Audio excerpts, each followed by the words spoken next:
দরজায় কড়া নাড়ছে ত্রয়োদশ জাতীয় সংসদ নির্বাচন। দেশ পেরিয়ে প্রবাসেও বইছে ভোটের হাওয়া। পোস্টাল ব্যালটের মাধ্যমে প্রথমবারের মতো ভোটাধিকার পাচ্ছেন ১৪৮টি দেশে থাকা প্রবাসী বাংলাদেশিরা। জাতীয় সংসদ নির্বাচন ও গণভোটে অংশ নিতে দেশে ও বিদেশে মোট নিবন্ধন করেছেন ১৫,৩৩,৬৮২ জন প্রবাসী বাংলাদেশি। এরই মধ্যে প্রবাসীদের হাতে পৌঁছেছে পোস্টাল ব্যালট। প্রথমবারের মতো প্রবাস থেকে ভোট দেওয়ার সুযোগ পেয়ে উচ্ছ্বসিত প্রবাসী বাংলাদেশিরা। দীর্ঘদিনের দাবি পূরণ হওয়ায় নির্বাচন নিয়ে কাতার প্রবাসীদের মধ্যে দেখা দিয়েছে বাড়তি আগ্রহ আর উৎসাহ। অন্তর্বর্তী সরকারের এমন উদ্যোগে প্রশংসা করেছেন প্রবাসী বাংলাদেশিরা। জীবনের প্রথমবারের মতো বিদেশে থেকে ভোট দেওয়ার সুযোগ পেয়েছি। আমাদের প্রধান উপদেষ্টা ডক্টর রিয়ান সাহেবকে অনেক ধন্যবাদ।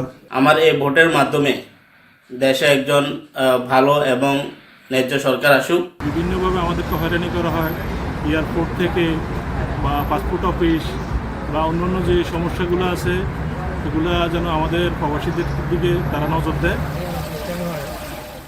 ইসির তথ্য অনুযায়ী প্রবাসী ভোটারদের মধ্যে সৌদি আরব থেকে সর্বোচ্চ ২,৩৯,১৮৬ জন, দ্বিতীয় স্থানে মালয়েশিয়া থেকে ৮৪,২৯২ জন, তৃতীয় স্থানে কাতার থেকে ৭৬,১৩৯ জন ও ওমান থেকে ৫৬,২০৭ জন প্রবাসী ভোটার নিবন্ধন করেছেন।